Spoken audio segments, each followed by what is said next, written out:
La femme du boulanger, dernière partie. Devant la boulangerie, les portes sont fermées. Seule la petite porte basse du milieu est ouverte et laisse s'échapper une vive lumière. Le cheval arrive dans cette lumière. Le curé l'arrête. Il tend la main à Aurélie. Voici votre foyer, ma fille. Priez un moment. Dieu vous aidera.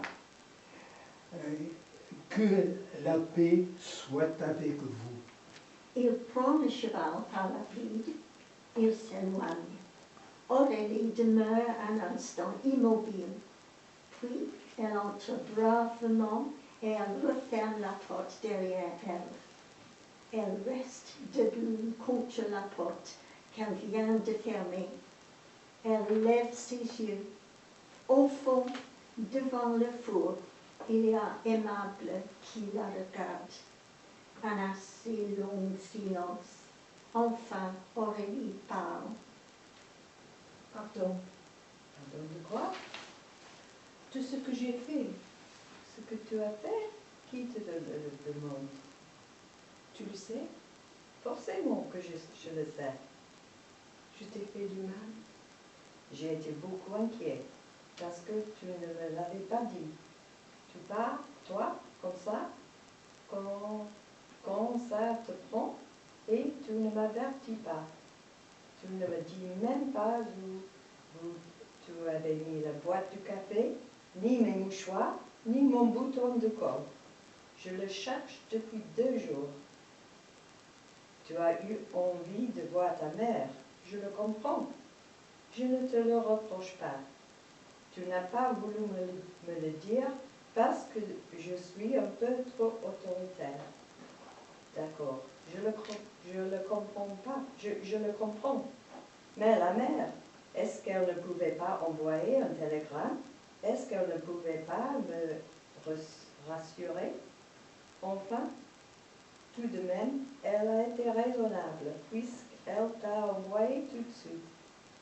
Tu n'as pas eu froid au moins?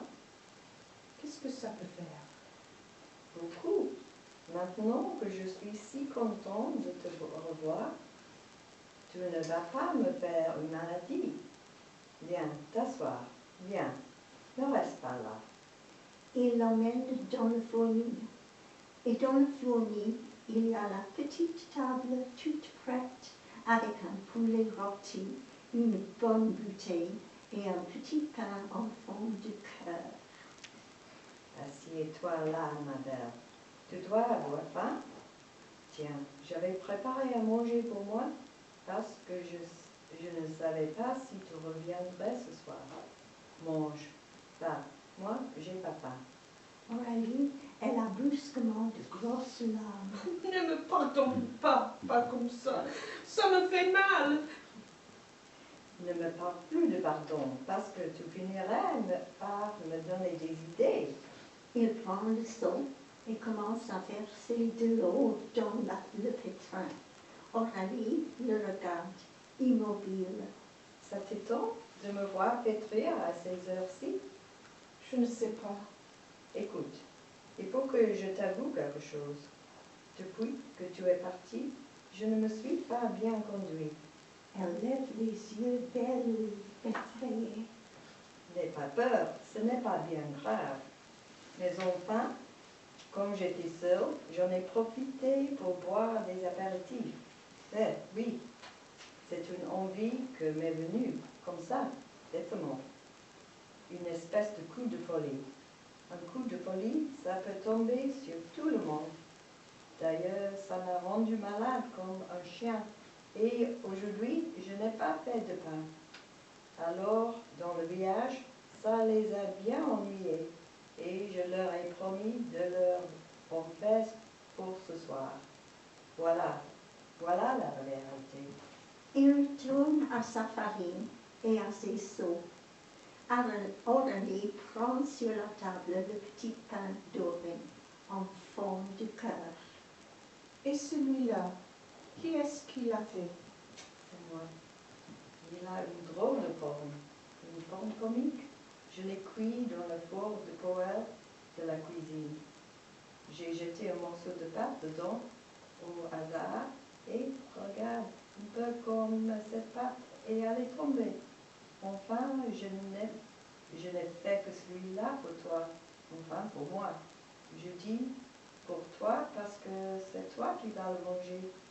Mange Aurélie, fais-moi ce plaisir, mange. Il va au pétrin. Il commence à brasser la pâte. Aurélie, qui pleure, se met à manger. D'abord, du bout des lèvres. Puis, de bon appétit parce qu'elle est jeune et qu'elle a faim, elle regarde longuement. Aimable, une bonté comme la tienne, c'est pire que des coups de bâton. Que veux-tu, la bonté, c'est difficile à cacher.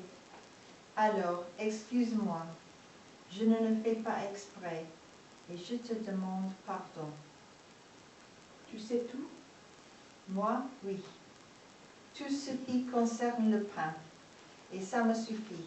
Je ne veux savoir rien d'autre. À quoi ça me servirait? À ne pas être ridicule. Le boulanger, il se relève. Il fait un pas vers elle. Il est tout pâle. Tu ne veux pas que je sois ridicule? Non, C'est la première et la seule parole d'amour que tu m'aies dite.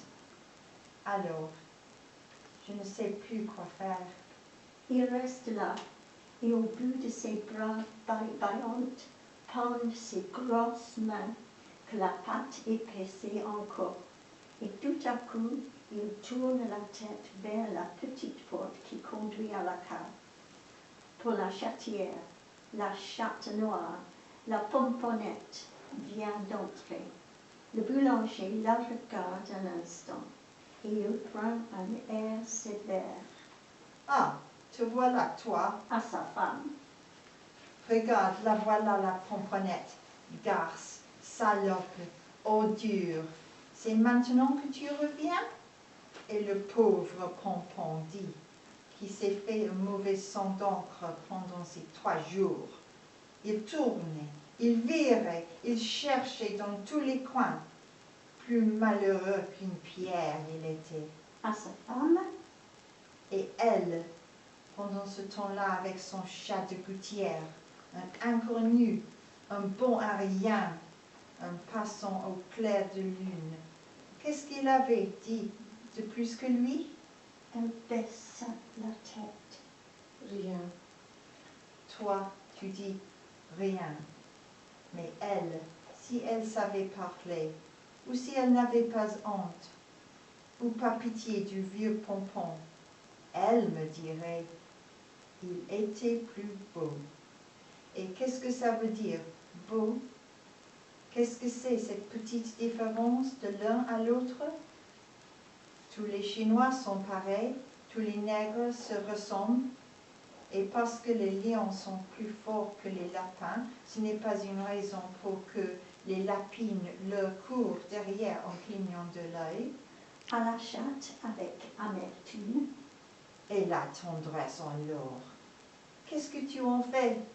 Dit ton berger de gouttière. Est-ce qu'il se réveille la nuit pour te regarder dormir?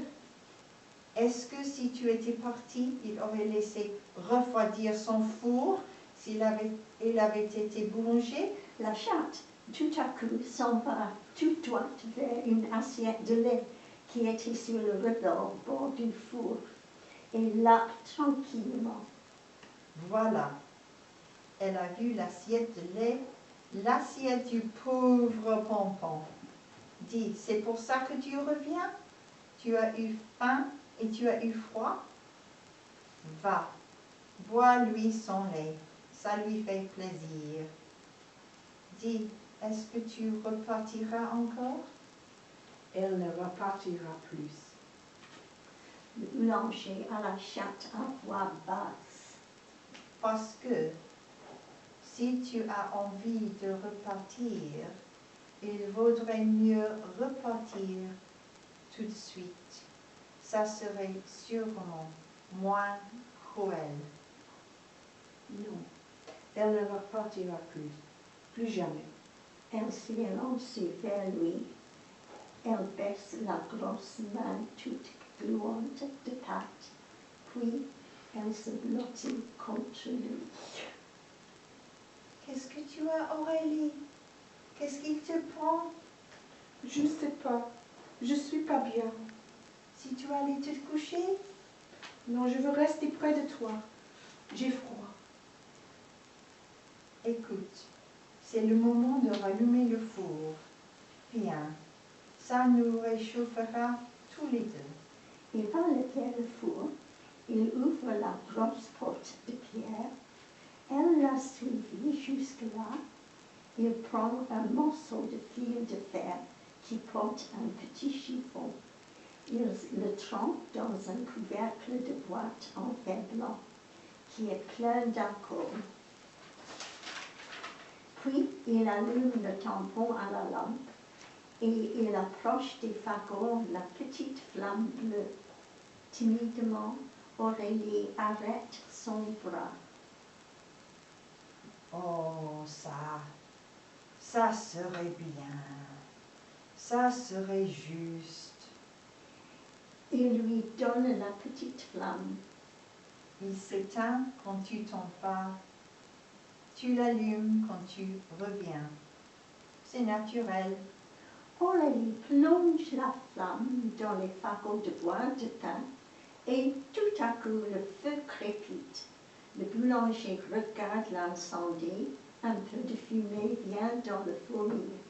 Le boulanger s'essuie les yeux et en riant, il dit « Cette fumée, j'ai beau en avoir l'habitude. Elle m'a toujours fait pleurer. » Bravo! Bravo.